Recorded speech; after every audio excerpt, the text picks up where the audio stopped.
Good morning students. Tenth class, जैसा कि हमने अपना कल तक का जो होमवर्क किया था वो हमने समांतर श्रेणी का चैप्टर स्टार्ट कर रखा है। सेकंड एक्सरसाइज लगभग एंडिंग पे है। तो हमने 14 क्वेश्चन कंप्लीट कर लिए थे। होप आपको सभी क्लियर हो गए होंगे। अगर कुछ भी प्रॉब्लम है तो आप मुझसे डिस्कस कर सकते हैं पर्सनली। तो आइए अब आज हम करते हैं इसके आगे के क्वेश्चंस जो बच गए हैं। अब आगे के सिर्फ 6 ही क्वेश्चंस बचे हैं। और इसके बाद स्टूडेंट आप मुझे अपनी नोटबुक ज़रूर चेक करने के लिए भेजिएगा। फोटो आप क्लिक करके सेंड कर दीजिएगा मेरे पर्सनल नंबर पर। तो आइए अब देखते हैं इसके बाकी के बचे हुए क्वेश्चंस। 15 क्वेश्चन है इसका स्टूडेंट। इसके अंदर क्या है, आपको दो एपीज इन्होंने दे रखी हैं, जैसे मैंने दोनों नोट की हुई हैं। फर्स्ट एपी है, इसके अंदर आपको दे रखी है फर्स्ट टर्म 63, 65, 67 इस टाइप से है। ऐसे ही सेकंड एपी में 3, 10, 17 ये है। और आपको ये कहा हुआ है इन्होंने कि इसका nवां पद समान है। nवें का मतलब यहाँ पर कोई भी पद से मतलब है इनका कि वो 10वां है, 15वां है, 12वां है, 20वां है। तो कोई पद ऐसा है एक जो इनका एक जैसा हो जाता है, समान हो जाता है। तो वो आपको निकालना है कि वो कौन सा पद होगा, यानी n का मान आपको निकालना है। जब कौन से पद की बात आती है तो हम फाइंड आउट करते हैं n की वैल्यू। तो देखिए स्टूडेंट, दोनों एपीज में nवां पद एक जैसा है। तो पहली एपी का मैं nवां पद कैपिटल में ले लेती हूँ, छोटी एपी का स्मॉल में ले लेती हूँ, दूसरी एपी का स्मॉल में ले लेती हूँ। तो देखिए अब क्या है, पहली एपी के लिए nवां पद a plus n minus 1d, capital में ही लिख रहे हैं लेकिन n एक जैसा है, दोनों में कोई एक पद एक जैसा है। तो मैं n दोनों साइड एक जैसा ही लूंगी। अगर इस साइड 20वां है तो इस साइड भी 20वां ही है, तो n की वैल्यू हमने एक जैसी ले ली है। तो देखिए ये पहली एपी में, अब ये मैंने लिखा है पहली एपी के लिए और ये लिखा है दूसरी एपी के लिए। तो देखिए स्टूडेंट, अब पहली एपी में a यानी कि जो प्रथम पद है वो है 63 या 63, और d डिफरेंस, अंतर है दो दो का। ऐसे ही दूसरी एपी है जो, उसमें पहला पद है 3 और अंतर है 7 का। तो देखिए इसको बस आपने सॉल्व करना है। तो क्या हो जाएगा, ये 3 मैं इधर ले आती हूँ और इस ब्रैकेट को भी पूरे को खोल लेती हूँ। 63, चलिए पहले ब्रैकेट खोल लेते हैं। ये हो जाएगा 2n minus 2, 3 plus 7n minus 7। तो ये बन जाएगा 63 में से आप 2 लेस कर रहे हैं या घटा रहे हैं तो 61, और ये आ जाएगा 7n और माइनस का 4। तो अब देखिए ये हम n वाली रकम उस तरफ ले जाते हैं, 4 हम इधर ले आते हैं तो निशान बदल जाएंगे। 4 इधर आके हो जाएगा प्लस का और 2n माइनस का। तो ये हो गया 65 और 5n, 5 इधर आके हो जाएगा भाग। तो n का मान यहाँ पर आ गया 13, यानी 13वें नंबर का जो पद है दोनों एपी में, इनमें एक जैसा हमें मिलेगा। तो इस टाइप से स्टूडेंट आपको ये क्वेश्चन करना था। तो आइए अब देखते हैं इसका नेक्स्ट क्वेश्चन।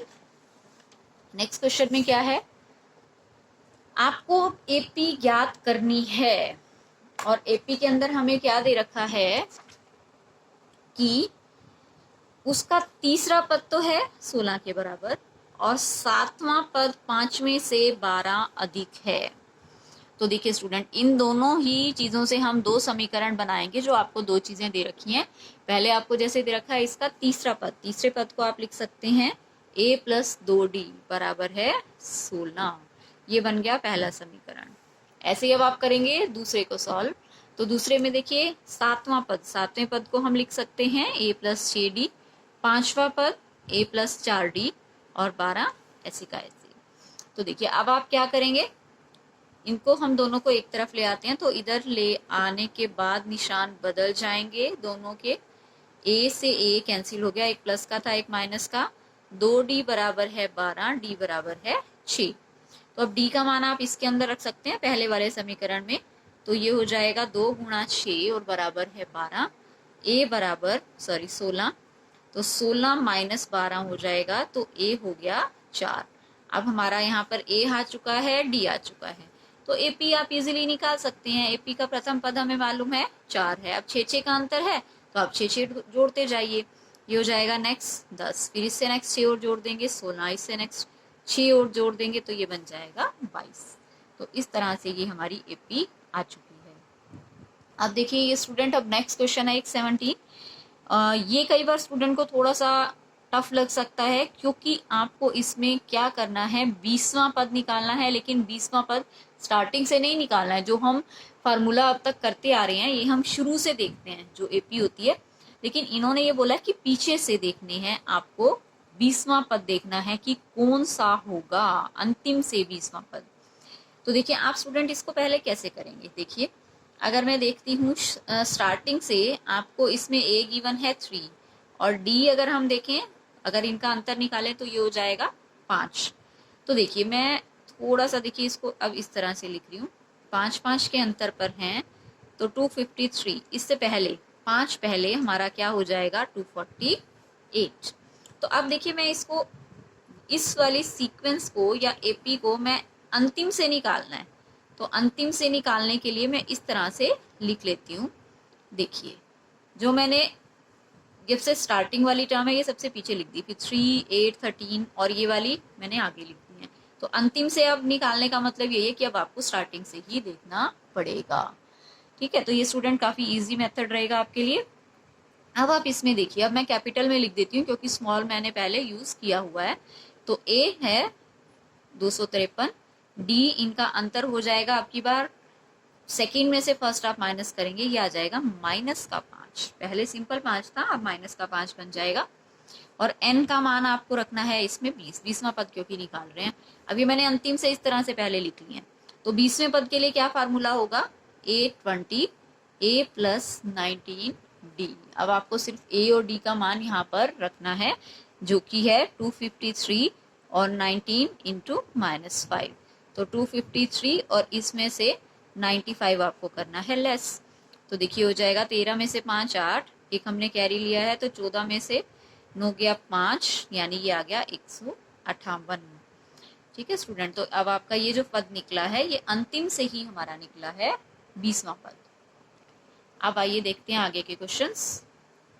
अब आगे के क्वेश्चन में क्या है स्टूडेंट, क्वेश्चन नंबर 18 में हमें आप दे रखा है कि चौथे और 8वें पद हैं एपी के, उनको अगर जोड़ दिया जाए तो आता है 24, और ऐसे ही छठे और 10वें पद को जोड़ दिया जाए तो आता है 44।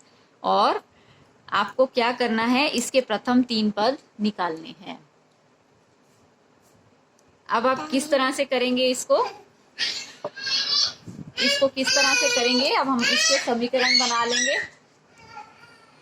इसके समीकरण बना लेंगे, जो दो चीज हमें दे रखी हैं, चौथे और 8वें पद का जोड़। तो चौथे पद को आप लिख सकते हैं a + 3d और 8वें पद को लिख सकते हैं a + 7d बराबर है 24। ऐसे ही आप जो दूसरा समीकरण हमें दे रखा है उसको भी हम सॉल्व करते हैं, a + 5d और a + 9d बराबर है 44। तो देखिए ये बन जाएगा पहला 2a + 10d बराबर 24 और दूसरा बन जाएगा 2a + 14d बराबर है 44। तो देखिए आप इसमें से पूरे में से 2 कैंसिल कर सकते हैं।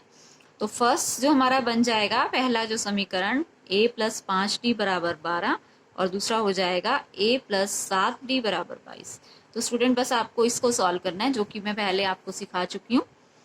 आप एलिमिनेशन मेथड लगा सकते हैं या विलोपन विधि लगाकर ए और डी निकाल दीजिए। उसके बाद प्रथम 3 पद लिखने कोई मुश्किल काम नहीं है, वो आप लिख सकते हैं। अब देखिए आगे है, अब हमारे हैं 19 क्वेश्चन पर। 19 का जो क्वेश्चन है उसके अंदर क्या है, 19 के क्वेश्चन में आपको इन्होंने ये बताया है कि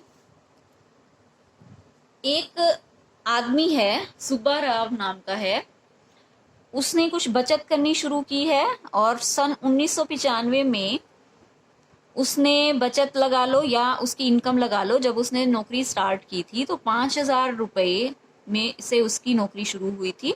हर साल उसकी जो वेतन है उसमें 200 रुपए की बढ़ोतरी हो रही है। तो नेक्स्ट ईयर हो जाएगा 1996 में 5200, ऐसे ही 1997 में हो जाएगा 5400।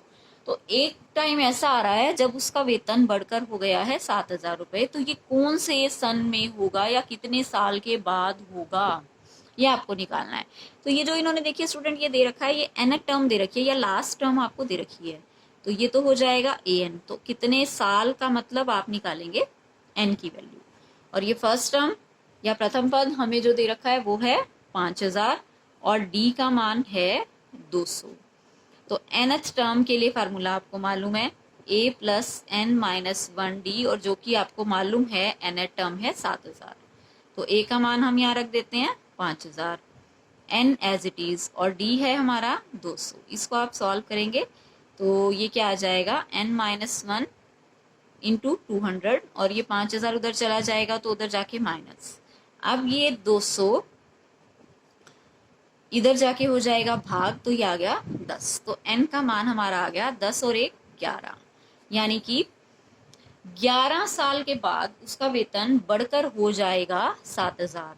तो जब वो शुरू में लगा था, ये लगा था 1995 में, 1995 में उसका वेतन था कितना, 5000।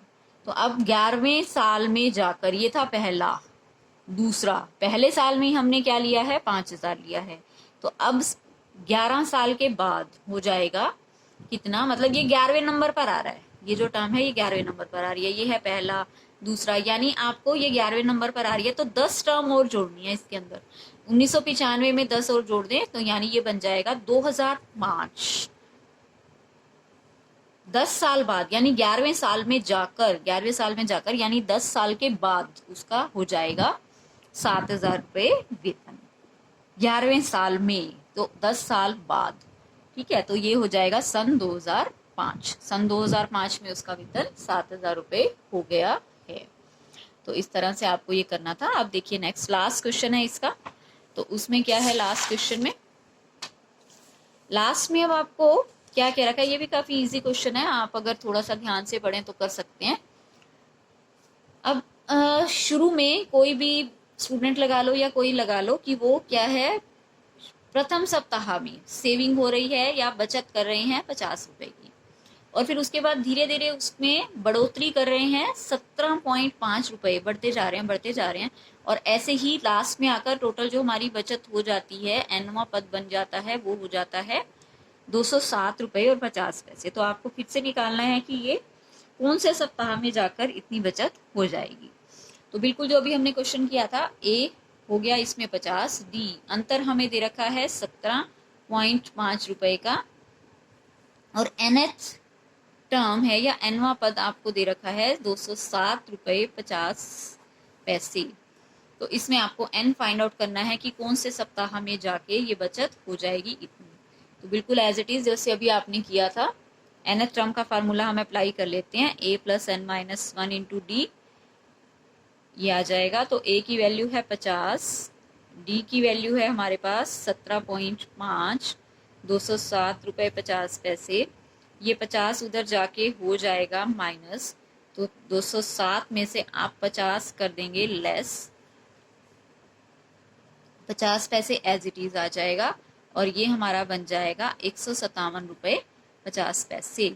तो n माइनस 1 कितना हो जाएगा, 157 रुपए 50 पैसे, और 17.5 या 50 भी लिख सकते हैं। इनको आपने डिवाइड करना है, जो डिवाइड करके आएगा 1 उधर जाके हो जाएगा एड। तो ये स्टूडेंट सिर्फ आपको यही करना है, n की वैल्यू हमारी आ जाएगी कि कब बचत इतनी हो जाएगी। तो स्टूडेंट आज हमारी ये एक्सरसाइज 5.2 कंप्लीट हो चुकी है। अगर आपको कोई प्रॉब्लम है तो आप मुझसे डिस्कस कर सकते हैं, अदरवाइज आप अपनी नोटबुक में ये काम कंप्लीट करके आप मेरे पास फोटो क्लिक करके भेजेंगे ताकि आपका टाइम पर काम चेक किया जा सके। तो आज हम इतना ही करते हैं। Thank you so much.